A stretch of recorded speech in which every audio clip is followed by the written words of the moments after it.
에베소서 1장 3절부터 7절까지 한 절씩 교독합니다. 제가 3절을 읽습니다.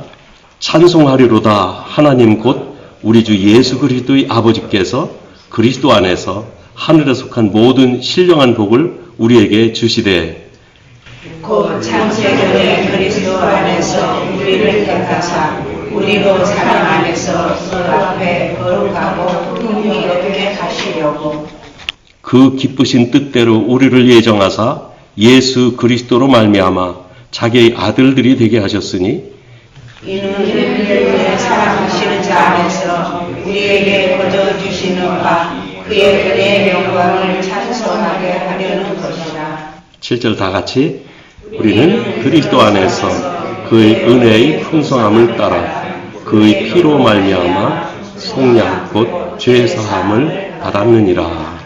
아멘. 이제 성갈의 찬양이 있겠습니다.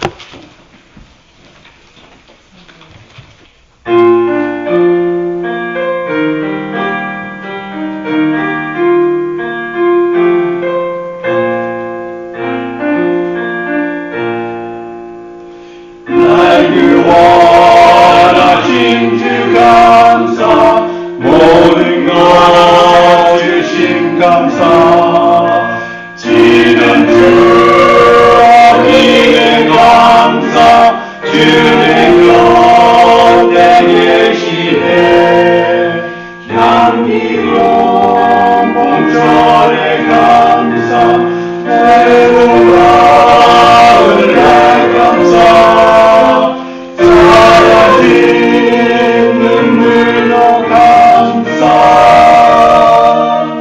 나의 영혼 평안해 응답하신 기도 감사 여전하신 것 감사 해전하고 끝난 감사 모든 것 채우시네 아픔과 미움도 감사 정말 정의로 감사 증명 못할 은혜 감사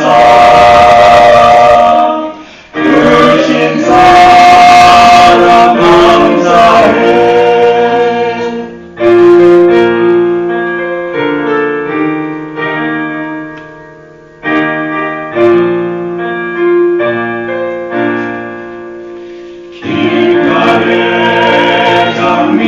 감사 장미도 다시 감사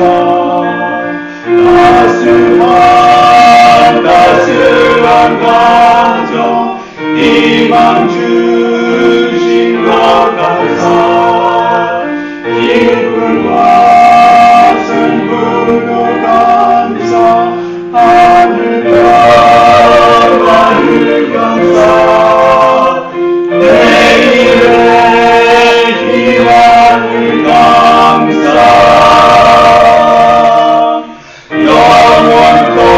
영원토록 감사해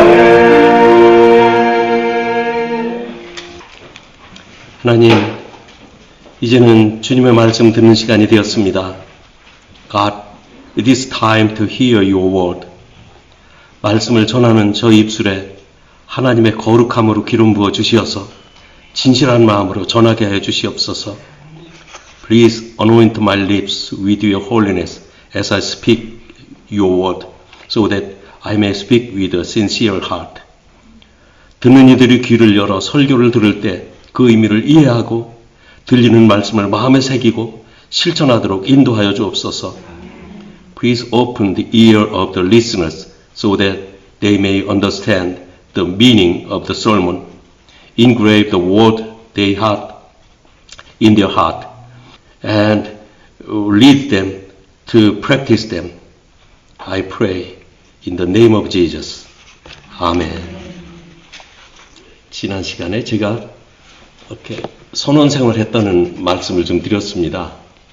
제가 처음 승선 근무했던 선박은 오리엔탈 호크라고 하는 5,400톤급의 화물선이었어요.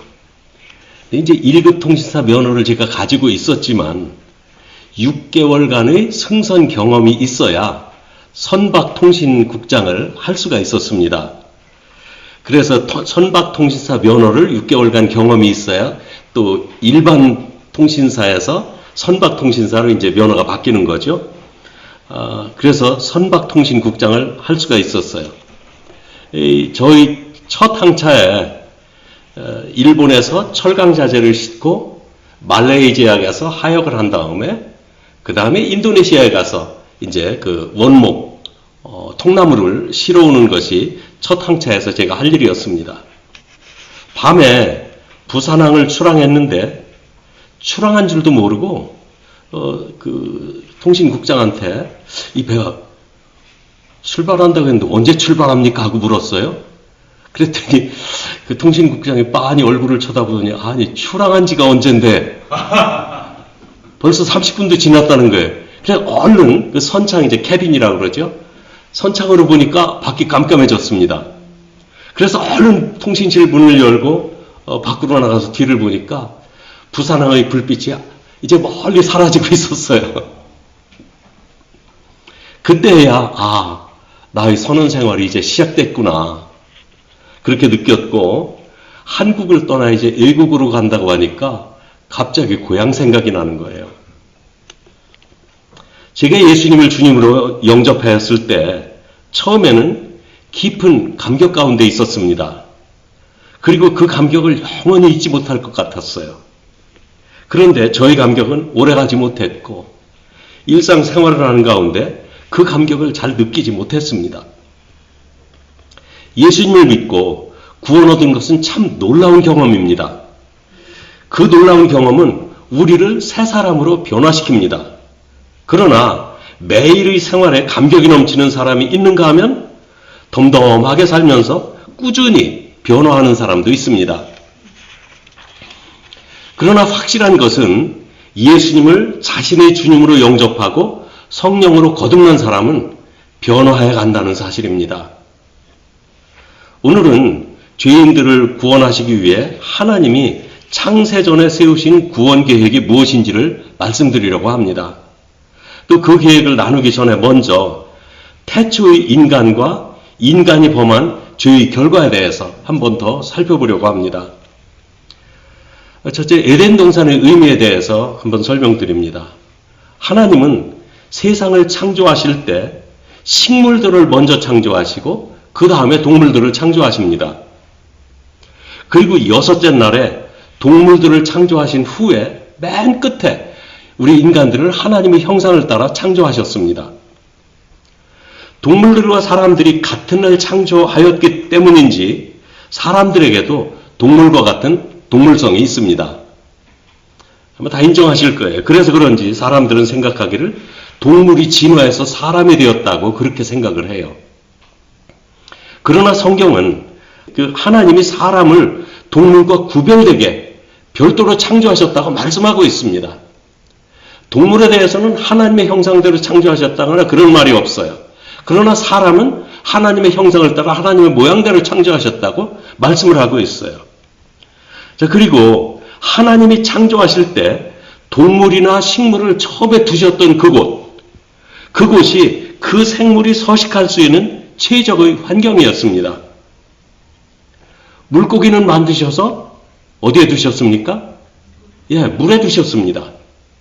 태초에 하나님이 두신 그 물고기가 살 곳입니다. 물고기는 하나님이 태초에 주셨던 그 장소를 떠나면 죽습니다. 물고기는 물을 떠나면 죽어요. 나무는 땅에서 자라게 하셨습니다. 태초에 창조하신 땅이 식물이 살아야 될 식물의 서식지였어요. 나무는 땅에서 뽑히면 죽습니다. 이와 같이 하나님은 사람을 창조하셔서 어디에 두셨다고 했습니까? 에덴 동산. 그 사람을 에덴에 두셨다고 했어요. 사람은 에덴에서 살아야 합니다. 사람이 에덴을 떠나면 죽습니다. 여러분, 에덴에 살고 있습니까? 우리는 지금 에덴에 살고 있지 않아요. 그런데 죽지 않고 살고 있어요. 사람들은 살아있다고 하지만 하나님은 너에게 이미 죽음이 시작됐다. 너는 죽었다. 말씀하시는 거예요. 그러니까 하나님의 생명과 우리 인간과 그 관계가 단절되었기 때문에 그 관계가 끊어진 인간은 죽은 거예요. 아담이 하나님의 계명을 지키지 않으므로 이 계명으로 연결되었던 하나님의 관계가 끊어진 것입니다. 하나님과의 관계가 단절된 상태를 성경은 죄라고 말해요. 성경에서 말씀하고 있는 죄는 하나님을 믿지 않는 것이 죄입니다. 언젠가 이제 구체적으로 말씀드릴 기회가 있겠지만 하나님을 믿지 않는 것 그거 한 가지만 죄예요. 이해가 잘 안 되지요. 살인, 간음 이런 거 다 죄라고 하는데 그건 뭐냐? 좀 설명드릴게요. 하나님을 믿지 않고 하나님을 떠난 것이 죄입니다. 이 죄 때문에 사람은 에덴에서 쫓겨났습니다. 자, 두 번째로 에덴에서 쫓겨난 아담에 대해서 살펴봅니다. 아담이라는 말은 인간이라고 그랬죠. 사람을 아담이라고 부릅니다. 선악과를 따먹고 죄인이 된 아담과 하와는 에덴에서 쫓겨났습니다. 자, 에덴이 어떤 곳입니까? 에덴이라는 성경 언어는 기쁨, 행복, delight 이런 의미가 있는 단어예요. 그러니까 에덴 동사는 기쁨과 행복의 동산입니다. 자, 여기서 조금 생각해 보면 동물들은 먹이만 있으면 살아요. 사람은 먹는 거 있다고 살지 못해. 기쁨이 없으면 잠시도 사는 게 아닙니다. 행복이 없으면 사는 게 아닙니다. 에덴에서 쫓겨난 인간은 그래서 그 기쁨과 행복을 찾아 평생을 바쳐요. 사람의 첫째 관심은 돈을 잘 벌어서 넉넉한 생활을 하는 것일 것입니다. 그런데 왜 돈을 벌려고 그렇게 노력을 합니까? 돈을 많이 벌면 그 부유하게 살면 행복할 것이라고 생각하기 때문에 그래요. 그런데 돈에 행복이 없어요. 많은 돈을 모아보지만 거기에 진정한 행복은 거기서 찾을 수가 없습니다. 물론 일시적인 기쁨이 있어요. 그런데 오래 가지 못해요. 잠시뿐이에요. 우리가 처음 차를 살 때 이제 도요타 코롤라 하나 사가지고 얼마나 이뻐하고 얼마나 닦아주고 아끼는지 몰라요. 근데 옆에 친구가 렉서스를 샀어요. 그때부터 그 차가 하나도 안 귀한 거예요. 사람의 마음이 그래요. 어떤 사람은 이성을 찾아서 한번 사랑에 빠져보면 거기에 즐겁고 행복할 것이다. 또 어떤 사람은 높은 자리에 올라 권력을 누려보려고 거기서 행복을 찾고 있어요. 어떤 사람은 목표를 세우고 그 목표를 향해 성공이라는 그 열매를 거두기 위해 열심히 노력을 합니다. 왜 그렇게 노력하고 추구하며 살고 있을까요? 그렇게 하면 거기에서 기쁨을 찾을 수 있을까? 그렇게 할 때 나에게 행복이 찾아올까? 결국 인간이 갈망하는 것이 무엇입니까? 에덴 동산이었던 겁니다. 말로는 에덴 동산이라고 표현을 안 했지만 에덴 동산의 그 기쁨, 그것을 갈망하면서 살고 있는 것이 사람의 그 욕구였어요. 그런데 기쁨과 행복이 만족할 만큼 채워지지 않는 원인이 무엇이겠습니까? 공급선이 끊어졌기 때문에 그래요. 에덴에서 쫓겨났기 때문입니다. 하나님과의 관계가 단절되고 기쁨의 동산에 쫓겨났기 때문에 기쁨과 만족을 주는 생명이 이제 더 이상 공급이 되지 않는 거예요. 하나님이 주시는 그 생명력이 더 이상 나한테 오지 않는 것입니다. 나에게 이미 주신 그 에너지, 그 생명 가지고 살다 보니까 항상 메마르고 부족을 느끼는 겁니다. 이 생명력은 영원히 살아계신 하나님만이 주실 수 있는 생명입니다. 결론적으로 말씀드리면 하나님과의 끊어진 관계를 다시 연결하면 이 문제는 해결됩니다. 실제 이 믿음으로 예수님을 영접하고 구원의 확신을 하는 사람들이 남모르는 말들을 많이 하죠. 내 마음속에는 참 기쁨이 있다고. 세상에 작은 어려움들이 있고 우리를 어렵게 하는 요소들이 많이 있지만 그것을 그 믿음이 주는 그 행복과 기쁨으로 이기고 살아가는 거예요. 구약성경의 많은 말씀들을 통해 하나님이 하시는 말씀이 무엇입니까? 너희는 내게로 돌아오라. 내게로 돌아오라. 너희가 나를 떠나 죄인이 되었기 때문에 너희에게 비참하게 당하는 비참한 일들이 너희에게 일어나고 있는 것이다. 결국은 죽어 영원히 하나님과 단절되면 그때는 그것이 지옥살입니다.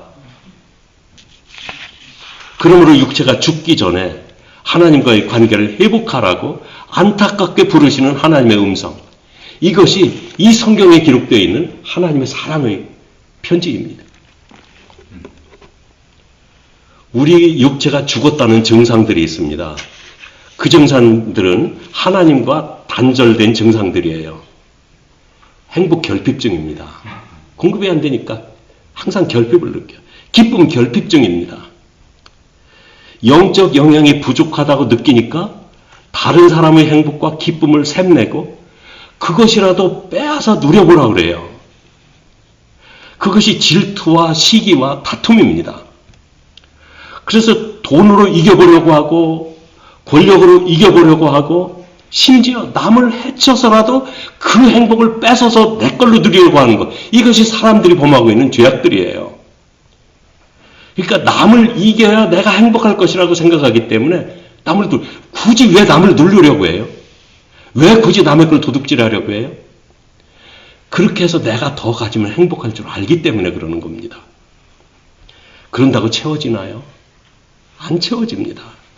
생명의 공급선을 다시 연결시키지 않으면 이 문제는 영원히 해결되지 않을 것입니다.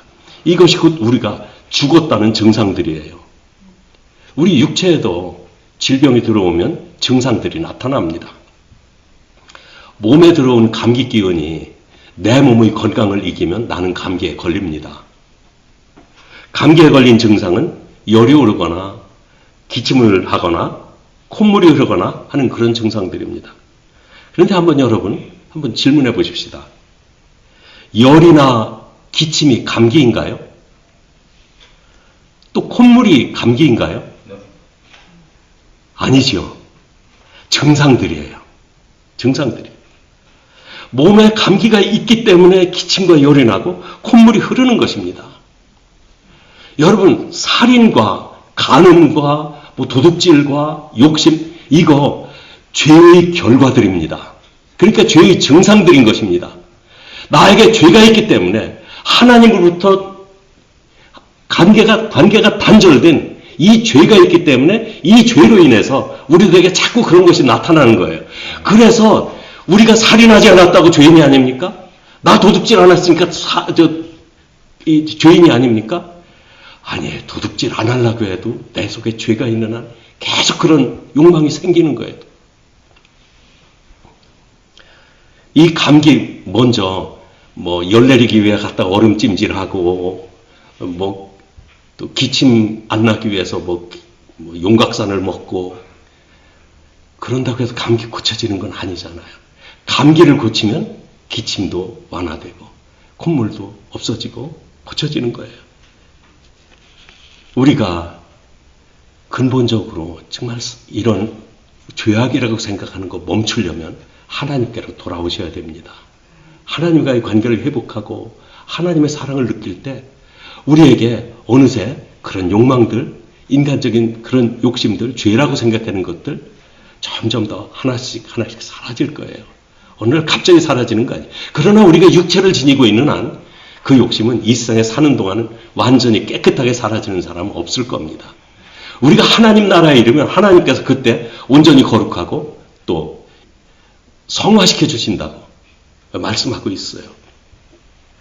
사람들은 왜 우리에게 만족이 없고 불만이 쌓이고 사람들을 시기하고 도둑질하며 살고 있는지 그 원인에 대해서 생각하지 않으려고 합니다.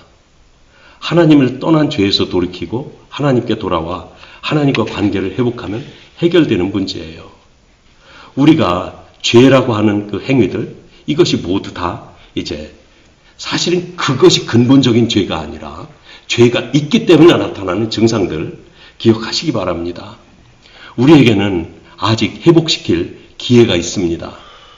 우리 육체가 살아있는 동안 이 문제를 해결할 수 있어요. 우리 육체가 죽고 난 뒤에는 하나님께 돌아올 기회마저도 없어집니다. 지난 시간에 예로 들었던 뿌리 뽑힌 나무에 대해서 좀 계속 설명을 드리면, 그 뿌리 뽑힌 소나무를 그대로 두면 결국은 자체가 지니고 있던 수분, 자체가 지니고 있던 영양분 사라지면 말라서 죽습니다. 그러나 아직 소나무의 수분이 마르기 전에 다시 땅에 심고 거기에 물을 주면 소나무는 다시 살아납니다. 물에서 건져낸 물고기, 숨이 끊어지기 전에 다시 물에 넣으면 물고기는 다시 살아날 수 있습니다. 이와 같이 죄인들이 죄를 용서받고 죄를 용서받고 하나님께로 돌아와 하나님과의 관계를 회복할 길이 있다고 우리에게 말씀하십니다. 하나님은 그 길이 있기 때문에 비록 인간이 창조된 후에 죄를 범할지라도 그 대책이 있기 때문에 인간을 창조하신 거예요. 자, 그럼 세 번째로 창세전에 예비하신 길을 살펴보도록 하겠습니다. 오늘 읽은 말씀 중에 에베소 1장 말씀은 참으로 귀한 말씀들이에요. 3절 말씀을 잘 한번 보십시오. 여기 보면 하나님 곧 예수 그리스도의 아버지께서 우리에게 주신 신령한 복이 있기 때문에 우리가 하나님을 찬송해야 된다고 이렇게 말씀하고 있어요. 찬송하리로다. 하나님 곧 우리 주 예수 그리스도의 아버지께서 그리스도 안에서 하늘에 속한 모든 신령한 복을 우리에게 주셨다. 그리스도 예수 안에 있는 신령한 복을 우리에게 모두 주셨다고 말씀하십니다. 그 복은 그리스도 안에 있는 복인데 그 복을 창세전에 이미 예비하셨다고 말씀하고 있어요. 세상을 창조하시기 전에 벌써 하나님은 그리스도 안에 있는 자들을 하나님의 자녀로 삼아주시는 것입니다. 곧 창세전에 그리스도 안에서 우리를 택하사 우리를 사랑 안에서 그 앞에 거룩하고 흠이 없게 하시려고 그리스도 안에 있을 자들을 미리 보시고 그 안에 있는 자들을 구원하셨다, 그런 말씀입니다. 그리고 5절에는 이렇게 말씀합니다. 그 기쁘신 뜻대로 우리를 예정하사 예수 그리스도로 말미암아 자기 아들들이 되게 하셨다. 예수님 없이는 우리가 하나님의 자녀가 될 수가 없습니다. 하나님은 세상을 창조하시기 전에 벌써 죄인들의 죄를 용서하시고 하나님의 아들을 삼아주실 계획이 있으셨던 거예요.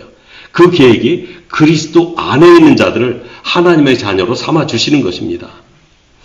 하나님이 최초로 인류를 창조하실 때 우리를 하나님의 형상대로 창조하셔서 하나님의 형상대로 창조한 우리 인간이 하나님에 계신 천국과 같은 것을 살게 했으면 좋겠다. 그래서 천국을 모델로 에덴 동산이라고 하는 그 아름다운 곳을 창조하셨어요. 그리고는 그곳에서 하나님과 함께 동행하면서 하나님을 기쁘시게 하는 삶을 살게 하시다가 언젠가 하나님 나라로 데려가실 계획이셨습니다. 단 한 가지 이렇게 어디 그런 말 없는데 하시는 분들 계실 텐데, 저는 이제 에녹이라는 분의 아주 짧은 말입니다. 에녹은 창세기 5장에 인류의 조상들 족보에 나오는 고대의 인물인데, 에녹이 365세의 일생을 하나님과 동행하며 자녀를 낳고 살다가 어느 날 하나님이 그를 데려가심으로 세상에서 사라졌다고 성경은 말씀하고 있습니다. 세상에 있지 않았다고.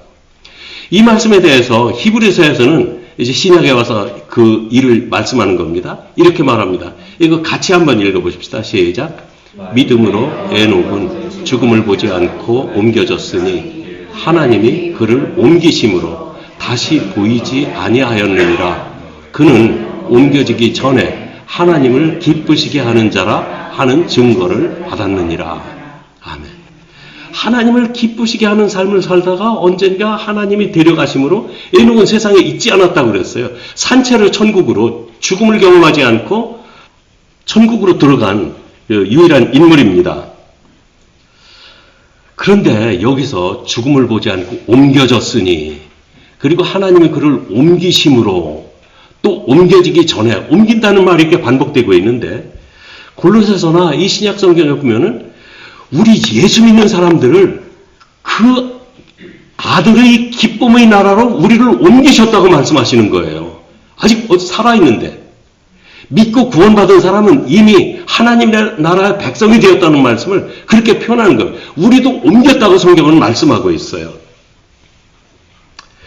참, 아마 인류가 죄를 범하지 않았다면 모든 사람이 에녹과 같이 하나님과 동행하며 하나님을 기쁘시게 해드리며 살다가 어느 날 세상에서 사라질 것입니다. 참 갑자기 사람이 사라지면 얼마나 놀랄까. 그런데요, 모든 사람에게 일어나는 일이라면 그 놀라울 일도 아닙니다. 어느 날 제가 이제 저를 거기에다 빗대서 한번 생각해 봤어요. 우리 동네에서 살고 있는데 제가 이제 늙어서 이제 노인으로 살다가 어느 날 하나님이 데려가셔서 없어졌어요. 남아 있었던 사람들이 윤여가 그 노인이 며칠째 안 보여. 하나님이 데려가셨나 봐. 이런 일들은 아마 그냥 일상적인 얘기일 거예요. 죄로 말미암아 하나님과의 관계가 단절된 인간은 하나님과 동행하지도 못하고 하나님을 기쁘게 해드리지도 못하게 되었습니다. 결국은 이 끊어진 관계를 회복해야만 되는데 그것이 구원입니다. 하나님은 죄인이 하나님께로 가는 길을 창세전부터 예배하셨는데 그 길이란 죄인이 그리스도 안에 돌아오는 길입니다. 네 번째, 그리스도 안에 있는 하나님 나라에 대해 살펴봅니다. 오늘 본문 중에 그리스도 안에라는 말이 여러 번 반복되고 있어요. 에베소 1장 3절부터 7절 말씀에. 그리고 3절은 그리스도 안에서 누리는 복이 있다고 했습니다. 그 복은 하늘에 속한 신령한 복이라고 말씀했습니다. 여러분, 하나님 나라는 우리 눈으로 볼 수 없는 그 어딘가에 분명히 있습니다. 그리고 우리 안에 예수님을 모시면 예수님 안에 있는 하나님 나라가 내 안에서 시작된다고 성경은 말씀하고 있습니다. 내 안에서 시작된 하나님 나라는 우리가 세상을 떠날 때 영원한 하나님 나라로 연결이 됩니다. 하나님 나라는 하나님이 다스리는 나라입니다. 하나님이 사랑과 권능으로 다스리는 하나님 나라, 하나님만 다스리는 나라예요. 거기에는 악을 유발하던 사탄은 천국에 들어가지 못합니다. 천국에 모든 것이 다 있다고 하지만 없는 게 있어요. 사탄이 없어요. 악이 없어요. 죄가 없어요. 그러니까 죄를 유발하는 사탄이 없기 때문에 우리들 마음속에는 진정으로 샘솟는 사랑, 기쁨, 이런 넘치는 나라입니다. 그래서 하나님을 거역하게 하는 악의 세력이 없는 세상이기 때문에 하나님을 믿고 따르는 것이 너무나 자연스럽고 그래서 너무나 즐겁게 이루어지는 하나님의 나라예요. 그래서 악이 없기 때문에 참된 기쁨, 참된 평화를 누리며 그렇게 살 수가 있습니다. 하나님은 인류를 창조하실 때 하나님의 형상을 닮은 인류가 살 환경으로 천국과 비슷한 하나님의 사시는 천국과 같은 그런 환경으로 살아야 되겠다 생각하시고 천국과 흡사한 에덴 동산을 창조하신 것 같아요. 한번 에덴 동산에 대한 설명에는 창세기 2장 말씀과 또 우리가 들어갈 천국을 묘사하고 있는 요한계시록 21장, 22장 말씀을 한번 조용히 한번 비교해 보세요. 많이 흡사해요. 에덴 동산에는 강의 근원이 흐른다고 그랬잖아요. 천국에는 보좌로부터 생명의 강이 흘러서 그리고 또 강 주변에 사철 생명의 과일들이 열린다고 그랬어요. 에덴 동산에 생명 과일이 있었잖아요. 그리고 천국은 온갖 보화와 귀금속으로 장식되어 있는데 에덴 동산에서 우리가 잘 알지 못하는 그런 보화와 귀금속들이 많았어요. 그래서 저는 에덴 동산 천국이 카피구나 이렇게 이해를 합니다. 그런데 죄로 인해서 인류는 에덴에서 쫓겨났습니다. 그리고 모든 것을 다 잃었습니다. 여러분, 우리 인간이 살고 싶어 하는 대로 욕심대로 살고 그 욕심이 성공하면 세상은 파괴되고 점점 더 폭력적인 세상으로 변할 것입니다. 이렇게 파괴된 세상에 살고 있는 우리에게 하나님은 그리스도 예수 안에서 천국을 누리게 해주시는 거예요. 우리 안에 천국이 시작되었다고 말씀하시잖아요. 우리는 에덴을 회복하기 원했지만 하나님은 예수님을 통해서 무엇을 회복시켜 주십니까? 에덴이 아니라 에덴의 원본인 천국을 회복시켜 주는 거예요. 그래서 하나님이 너무 감사하고 하나님이 너무 신기로운 거예요. 하나님의 창세전에 예배하신 그리스도. 그리스도는 하나님의 아들인데 2000년 전 유대 땅에 예수라는 이름으로 오셨습니다. 예수라는 말은 여호와는 구원이시다라는 의미의 단어인데요. 이 말에서 유래한 이름으로 구원하는 자라는 이름이 예수예요. 예수님은 구원자이십니다. 예수님은 내가 곧 길이요 진리요 생명이니 나로 말미암지 않고는 아버지께로 올 자가 없다. 아버지께로 갈 수 있는 길이 있는데 그 길이 바로 나다. 예수님은 말씀하신 것입니다. 누구든지 예수님을 구원자로 믿고 예수님 안으로 들어오시면 예수님 안에서 구원의 복을 누릴 수 있습니다. 우리는 예수님이 우리를 구원하시기 위해 하신 일을 알아야 합니다. 예수님은 이 구원의 역사를 십자가에서 이루셨습니다. 좀 다음 시간에 이런 예수님의 십자가 구원에 대해 좀 더 구체적으로 말씀드리기를 원합니다. 저는 예수님을 주님으로 영접한 후 꾸준히 성경을 읽고 성경을 좀 이렇게 분석하면서 연구하고 있습니다. 물론 목회자이기 때문에 그렇게 한다고 생각하시겠지만 그 성경에서 예수님이 이루신 일들을 배우고 예수님에 대한 지식이 늘어나면서 제 마음속에 이루신 하나님 나라도 제가 아는 만큼 더 누리게 된다는 사실이에요. 저는 제 연령대에서 그래도 컴퓨터를 조금 다룰 줄 아는 사람 중에 하나예요. 뭐 그래봐야 몇 가지 안 됩니다. 그런데 제가 가진 컴퓨터 요만한 거 하나 속에 얼마나 많은 기능들이 있는지 아세요? 그거 다 알아도 다 누리지 못하겠지만 정말 수많은 기능들이 거기에 들어있습니다. 그런데 그 컴퓨터를 얼마만큼 제가 사용할 수 있습니까? 제가 아는 만큼. 제가 아는 만큼밖에 사용 못해요. 그 많은 기능들 다 널려있지만 다 사용 못해요. 내 것이 아니에요. 어느 날 컴퓨터를 생각하다가 이 성경과 하나님 나라를 비교해 봤어요. 성경에는 무한한 영적인 자원들, 우리에게 주신 놀라운 축복들이 엄청나게 많이 기록이 되어 있어요. 그런데 성경은 말하기를 이것만 기록한 것은 너희가 믿고 구원받기에 합당한 내용만 기록했다고 했어요. 얼마나 많은 하나님의 축복이 널려있다는 이야기입니다. 그런데 어떤 내용은 이런 연구하지 않으면 잘 이해할 수 없는 그런 내용들도 있거든요. 그래서 우리는 성경을 공부하고 연구해야 합니다. 우리가 성경을 아는 만큼 하나님 나라를 즐길 수 있어요. 실제 이 세상 우리가 지나가다가 모든 거 보는 것마다 이것이 하나님의 안목으로 신기하다고 보면 와 축복이 세상에 널려 있어요. 길가에 아주 널려 있어요. 근데 그거를 하나님의 복으로 아는 사람만 그것을 누린다는 말씀이에요. 이 설교는 때로 성경을 해석해서 생활에 적용하거나 하나님의 말씀을 이해시키는데 큰 도움이 됩니다. 그러나 우리가 성경을 꾸준히 읽고 성경 공부를 통해서 성경의 지식이 늘어나고 그 지식의 바탕에 성령의 역사를 경험하면 하나님 나라의 복을 여러분들은 한량없이 많이 누릴 수 있습니다. 성경을 통해서 예수님을 아시고 예수님을 믿으시고 구원의 축복을 누리는 여러분들이 되시기를 주님의 이름으로 축복합니다. 아멘.